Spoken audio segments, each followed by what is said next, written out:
Hello दोस्तों, EFL learning के नए वीडियो में मैं आपका स्वागत करता हूं। दोस्तों, कम्युनिटी पेज में कुछ स्टॉक्स, कुछ बिजनेसेस का हमने नाम लिखा था और आपको पूछा था उस पोल में कि किस बिजनेस पर आप चाहते हैं कि वीडियो बने, और पॉलीकैब का नाम, पॉलीकैब को सबसे ज्यादा वोट मिले। दोस्तों, तो क्वार्टर वन के रिजल्ट भी इसके बहुत ही जल्दी आने वाले हैं। रिव्यू हम डिटेल में करेंगे। अगर आप इसके इन्वेस्टर है या स्टॉक मार्केट के बारे में भी जानना चाहते हैं तो भी बहुत कुछ दोस्तों इस वीडियो में वैल्यू मिलने वाली है। जुलाई 21 को नोट करके रखिए, बहुत ही सामने है। जुलाई 21 बुधवार का दिन है और उस दिन पॉलीकैब के क्वार्टर वन के रिजल्ट आएंगे। अगर मैं बेसिक में आपको बताऊं तो अभी पॉलीकैब का जो मार्केट कैप है अप्रोक्सीमेटली 29,000 करोड़ के आसपास है। इसका मतलब है ये एक मिड कैप की कंपनी है। अगर आप इसका जो बेसिक प्राइस अर्निंग मल्टीपल देखेंगे 33 के पास है, प्राइस टू बुक 6 के पास है, तो ये थोड़ा सा स्ट्रेच्ड है। कंपनी ग्रोइंग है लेकिन ये थोड़ा सा महंगा है अपने हिस्टोरिक वैल्यूएशन के कंपैरिजन में। Debt free, almost debt free company है पॉलीकैब, और एक बहुत ही हाई ग्रोथ बिजनेस है। Return on capital, return on equity, ये सब बहुत ज्यादा यहां पर है। अब देखिए, यहां पर पॉलीकैब की जब हम बात करते हैं तो नंबर वन मैन्युफैक्चरर है वायर्स एंड केबल्स में, और जो पूरी ऑर्गेनाइज्ड मार्केट है उसका 20 से 22% शेयर पॉलीकैब के पास है। थोड़ी देर के बाद में बड़े बड़े जो कस्टमर्स हैं और वायर्स एंड केबल्स का कहां यूज होता है उसके बारे में भी मैं बताऊंगा दोस्तों, तो बिल्कुल बने रहिएगा। पैन इंडिया नेटवर्क जो है पॉलीकैब का 4100 डीलर्स का है, और फास्ट मूविंग इलेक्ट्रिकल गुड्स, ये एफएमसीजी नहीं है, एफएमईजी है दोस्तों। तो 5 साल में इसका 37% ग्रोथ हुआ है। इसका मैं एक अप्रोक्सीमेट बताऊं तो ये हर 2 साल में बिजनेस डबल हुआ है, जो कि बहुत बड़ा और एक अच्छा ग्रोथ कहा जा सकता है। 23 फैसिलिटी, 7 लोकेशंस है। मैनेजमेंट का एक बहुत बड़ा और बहुत पुराना यहाँ पर एक्सपीरियंस है।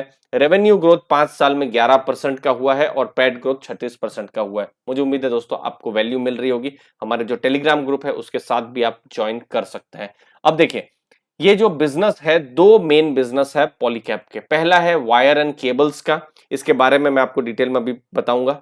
दूसरा है फास्ट मूविंग इलेक्ट्रिकल गुड्स का, जैसे फैन हो गया, स्विच हो गया, स्विच गियर हो गए, तो पंप हो गया, तो वो वाला बिजनेस है।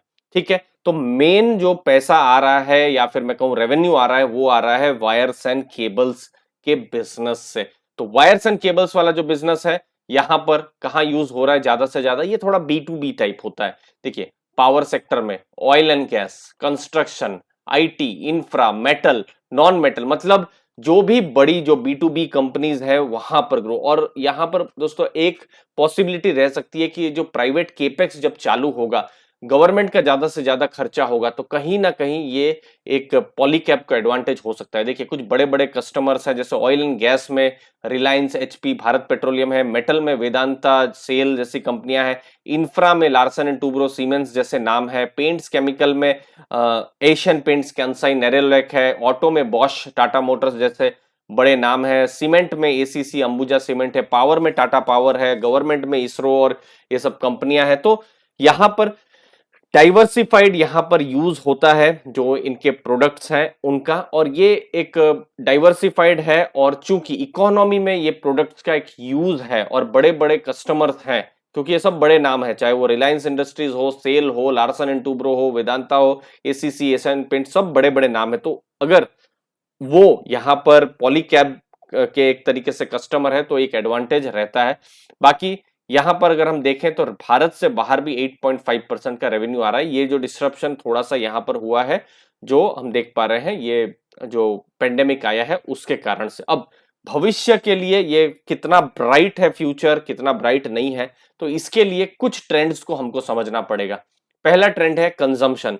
जैसे जैसे आप हैं, हम हैं, लोगों की सैलरी बढ़ेगी, लोगों का इनकम बढ़ेगा, तो कंज्यूमर बिहेवियर भी बढ़ेगा। अभी जैसे आप फैन यूज करते हैं तो ज्यादा से ज्यादा एनर्जी एफिशिएंट फैंस आएंगे। मैं एक एग्जांपल दे रहा हूं। तो जैसे जैसे इनकम बढ़ेगी वैसे वैसे यहां पर कंजम्पशन भी बढ़ेगा।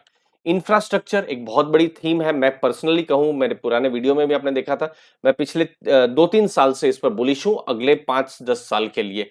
तो इंफ्रास्ट्रक्चर की एक बड़ी थीम है, नेशनल इंफ्रास्ट्रक्चर पाइपलाइन। जितना मुझे याद आता है, गवर्नमेंट का प्लान है 100 लाख करोड़ का यहाँ पर इन्वेस्टमेंट करने का। तो कहीं ना कहीं वो पैसा पॉलीकैब को भी डायरेक्टली नहीं, इनडायरेक्टली यूज होगा। इलेक्ट्रिफिकेशन है, स्मार्ट सिटीज है, प्राइवेट केपेक्स, मतलब प्राइवेट कंपनियां खर्चा करना शुरू कर देंगी। प्राइवेट केपेक्स भारत में नहीं हो रहा है, और वही बहुत ज्यादा कंप्लेन की जा रही है। कंप्लेन तो नहीं कह सकता हूं, कि इसका एक इंतजार किया जा रहा है कि प्राइवेट जो कंपनियां हैं, बड़ी कंपनियां हैं, अपना खर्चा करना शुरू करें। क्योंकि एक बड़ी प्राइवेट कंपनी, समझ लीजिए 1,000 करोड़ 2,000 करोड़ का एक प्लांट बैठाती है, मैं एक एग्जांपल दे रहा हूं, तो सबको यहाँ पर फायदा होता है। पूरी जो वैल्यू चेन है, लोगों को नौकरियां मिलती हैं इसमें, जो दूसरे जो बिजनेस टू बिजनेस जो बिजनेसेस है, सबको फायदा मिलता है। बाकी पॉलिसी रिफॉर्म्स, पीएलआई स्कीम और बाकी सब है। बाकी इमर्जिंग में भी digitalisation, renewable energy, electric mobility की थीम है ही। अच्छा, दूसरा बिजनेस है एफएमईजी। ये ग्रो बहुत कर रहा है, लेकिन अभी रेवेन्यू नहीं ला रहा है, लेकिन ये अगर अच्छा खासा ग्रो करेगा। अब देखिए, यहां पर आप देखिए 216 करोड़ का रेवेन्यू था 5 साल पहले, जो कि 1,000 करोड़ का रेवेन्यू हो गया है।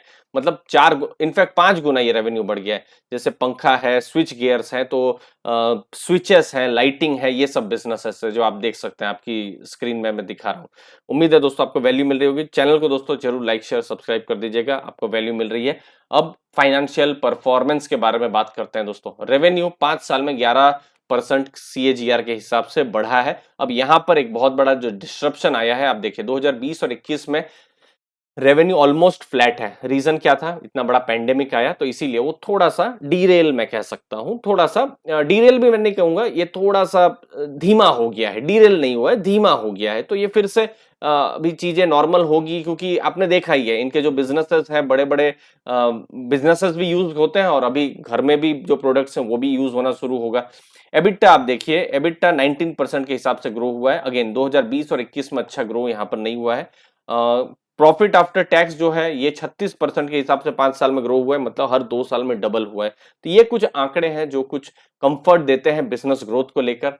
आरओसी अगर आप देखेंगे तो पीक में 28 था, फिर 2020 में 26 था, और ये पेंडेमिक वाले साल में 22.3। थोड़ा सा जो आरओसी है थोड़ा सा कम हुआ है। आरओई भी 18.5 है, थोड़ा सा यहाँ पर कम हुआ है। बट फिर भी मेरा पर्सनल ऐसा होता है कि 15 से ऊपर कोई भी आरओसी है और डेट फ्री कंपनी है, तो फिर ठीक ठाक है। बट हाँ, ये वाला ट्रेंड को देखना जरूरी है। ऑलमोस्ट डेट फ्री कंपनी है। देखिए 0.43 का इसका डेट इक्विटी रेशियो 5 साल पहले था, जो कि अभी 0.05 हो गया। और मैंने अभी इससे पहले क्रिसिल की मैं रिपोर्ट भी चेक कर रहा था वीडियो बनाने से पहले, इनका अपग्रेड भी हुआ है। जो जो इनकी जो रेटिंग है वो अपग्रेड भी हुई है। फिर कैपिटल एक्सपेंडिचर जो कैपेक्स है, देखिए कैपेक्स करना होता है तो क्या होता है, आप बाहर बैंक से पैसा लीजिए। अब देखिए कैपेक्स के लिए अब ये ज्यादा डेट ले नहीं रहे हैं, तो डेट कहाँ से आ रहा है? उनके इंटरनल एक्रूवल से ही आ रहा है, जो कि इन्वेस्टर पॉजिटिव ले सकते हैं। और देखिए नेट कैश पोजीशन भी अभी आप देख सकते हैं 900 करोड़ के आसपास में है, जो कि पहले 790 करोड़ नेगेटिव में था। तो ये सब कुछ चीजें हैं, लेकिन मुझे जो रिस्क लगता है, बिजनेस रिस्क तो है ही। बाकी एजम्पशन है ग्रो होगा। अगर ग्रोथ नहीं हुआ, लेट्स से केपेक्स नहीं हुआ, लेट्स से गवर्नमेंट ने खर्चा नहीं किया, लेट्स से जो जो जो कस्टमर्स हैं वो थोड़ा सा एग्रेसिव नहीं हुए, तो फिर बिजनेस में फर्क हो सकता है। दूसरा एक है कि अभी स्टॉक प्राइस भी बहुत बढ़ गया है, तो थोड़ा सा यहाँ पर वैल्यूएशन कंफर्ट भी मुझे नहीं लगता। 1900 के ऊपर इसका स्टॉक प्राइस है, 33 का पी रेशियो, जो कि हिस्टोरिकली हाई है। और जो इसका एक तरीके से प्राइस टू बुक भी 6 के आसपास है, जो कि जो इन कंपनियों को नहीं मिलता है। लेकिन अभी देखिए लिक्विडिटी मार्केट में जोरदार है, तो यहाँ पर एक चीज है, थोड़ा सा मुझे लगता है वैल्यूएशन कंफर्ट आए, तो फिर एक बहुत ही strong business, debt free growing business पर हम इसके बारे में बात कर रहे हैं। बट वही मैं बता रहा हूँ, थोड़ा सा वैल्यूएशन को लेकर कंफर्ट क्वालिकैब में नहीं है। बाकी 21 तारीख को कैसा रिजल्ट आता है, उसके बाद और ज्यादा क्लैरिटी आएगी, मुझे ऐसा लगता है दोस्तों। धन्यवाद, आपने अपने समय दिया दोस्तों। वीडियो को जरूर लाइक कीजिए, अपने फ्रेंड्स के साथ शेयर कीजिए, और चैनल को दोस्तों जरूर सब्सक्राइब कीजिएगा, ताकि लेटेस्ट इन्फॉर्मेशन आपके पास आती रहे। धन्यवाद दोस्तों आपके टाइम के लिए। थैंक यू वेरी मच दोस्तों।